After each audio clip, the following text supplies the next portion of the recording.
దరిద్రం ఫస్ట్ పెట్టించే ముందుది ప్రేమ గెలుస్తుందా? ఈ శ్రీమణి ఇది ఒక ప్రేమ, ఒక పెళ్ళ. ఆమె అంటుంది నా బట్టలు చూడి, నా మెట్లు చూడి, నా తాళి చూడు అంటుంది. ఫస్ట్ మీ ఇంటి పరువు కాపాడు, ఫస్ట్ మీ మమ్మీ డాడీ పరువు కాపాడు. ఒక అన్న తప్పిస్తున్నాడు చెల్లెలి కోసము, ఒక చెల్లి ఎంత పెంచాడు. ఆ రీల్స్ లో అంతా చూస్తే నాకు ఏడుపు వస్తుందండి. ఇలాంటి సొసైటీలో అదే డ్రామానే, కానీ ఒక ఫ్యామిలీ విషయం చూసి అవును అన్ని ప్రజలు ఒప్పుకుంటారు, నీకు మంచి సమాజంలో మంచి రెస్పెక్ట్ ఉంటుంది, దయచేసి వాడిని వదిలే, నువ్వు ఇంటికి వెళ్ళు. వాడిని మేము కైమా కొడతాము, కైమా కొట్టి కాకులకి గద్దులకి వేస్తాము. నీకు దమ్ముంటే కాశీ వెళ్ళరా, నువ్వు వెళ్ళువో. వస్తే అఘోరి ముండా నువ్వు వెళ్ళువో. ఎందుకు వెళ్ళు అంటే అక్కడ అఘోరీలు మానవంతా కడిగేస్తావు, మానవంతా తీసేస్తావు. అఘోరీలు అంటే ఒక శివ పార్వతి, వాళ్ళంతా చూస్తున్నారు అన్ని. ఇప్పుడు సోషల్ మీడియాలో మన ప్రయాగ్రాజ్లో చూడండి, ఒక అఘోరీలకి గవర్నమెంట్ ప్రభుత్వం ఎన్ని చర్యలు తీసుకుంది, ఒక్కొక్క గూడెం లాగా, ఒక్కొక్క షెడ్ లాగా ఎన్ని తీసుకోండి. అంటే వాళ్ళ ప్రభుత్వం ఎందుకు చేస్తారంటే ప్యూర్ అఘోరీలు. వాడు కాదు, అక్కడ కాక ఇక్కడ వచ్చేసాడు ఇలా చేయడానికి, మళ్ళీ అక్కడ వెళ్తాను అంటున్నాడు. నువ్వు వెళ్ళావంటే ఆ అఘోరీల్ని నేను కాల్చుకొని ఇంత మాంసం తింటాను అని చెప్తావు కదా, ఇంత మాంసం నేను తింటాడు, నువ్వు వెళ్ళు. ఇక్కడ వస్తే మేము కైమా కొడతాము. నేను వైజాగ్ సత్య, ఉప్పల్ బాలు ముగ్గురు రేపు వెళ్తున్నాము.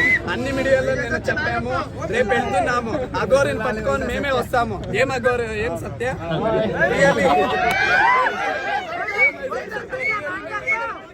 దొంగముండ అఘోరి, నీ లిప్టిక్, నీ ముక్కు పుడుకులు, ఈ ముక్కు పుడక, ఈ ఆర్టిఫిషియల్ జుట్టు చూడండి. ఇంకొకటి, మొన్న ఇంత జుట్టు ఉంది, ఇప్పుడు ఇంత జుట్టు వచ్చింది. ఇదంతా ఫేక్, ఇదంతా ఫేక్. రియల్ అఘోరీలు అయితే ఇలా ఉండాలి, ఇదంతా ఫేక్. ఆమె కూడా ఫేక్. మీరు గుర్తించండి, ఫేక్ ఎప్పుడు ఇలా ఫేక్, ఇలా ఫేక్, ఇలా ఫేక్. ముక్కు పుడుకులు, ఇలా లిప్టిక్, ఇదంతా ఫేక్ అండి, గుర్తించండి దయచేసి. దేవుడు ఉన్నాడు, నమ్మండి. ఈశ్వర నమ్మితే ఆ పార్వతి ఈశ్వర అందరికీ మంచి చేస్తాడు. ఎందుకంటే శివ భక్తుడు నేను రియల్లీ, అందుకే నాకు చాలా బాధ వేస్తుంది. ఓకేనా? ఏదైనా తప్పుగా మాట్లాడింటే అందరూ క్షమించండి దయచేసి. మనము అంటే అదే ఏమో వాళ్ళ ఊర్లో ఏమో బ్యాడ్ గా బిహేవ్ చేసిందంట, ఏమో అమ్మాయిల మీద అరారస్ ఏమో చేశారంట. ఆ పల్లెటూర్లు అందరూ పట్టుకోవచ్చి మానకి కట్టేసి ఎక్కడంటే అక్కడ కొట్టారు.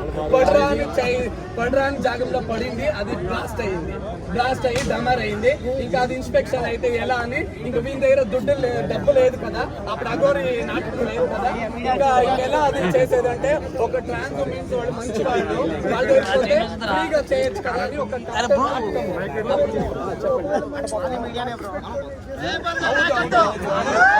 అలా ఉంటే ఇంకేమండి, అందరూ అలాగే చేస్తుండ్రి.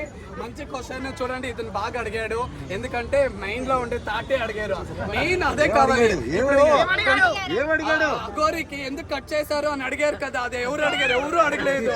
ఇదే అండి, కొంతమంది అంతా ట్రాన్స్జెండర్ అనుకొని వాళ్ళకి బ్యాడ్ నేమ్ తెస్తున్నారు. వీడు ట్రాన్స్జెండర్ కాదు, ప్యూర్ అబ్బాయి. వాడు చేసిండే ఫ్రాడ్ పనుల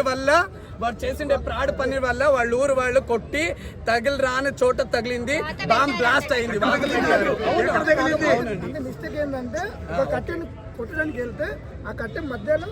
వాన్ పురుషాంగాన్ని కట్ చేస్తారు.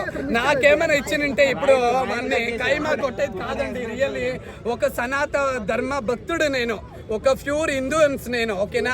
అన్ని మతాలు ఐ ఆల్ రెస్పెక్ట్, కానీ సనాతన ధర్మ అంటున్నాడు కదా, దాని సబ్జెక్ట్ మాట్లాడుతున్నాను. మనం ఇండియాలో పుట్టినాక అన్ని మతాలని రెస్పెక్ట్ చేయాలి. ఐ మీన్ ఇండియన్స్, కాకపోతే వాడు సనాతన ధర్మ అంటునే దానికి ఆ మాట బేస్ చేస్తున్నాను. ఇంకే అన్ని మతాలు వాళ్ళు ఏమైనా బేజార్ చేసుకోకండి, ఇది మంచి మాటే. అన్ని దేవుళ్ళు మనమంతా ఒకటే. ఎందుకంటే మనము బతికే దానికోసము ఇలా మతాలు నియమించాం అంతే.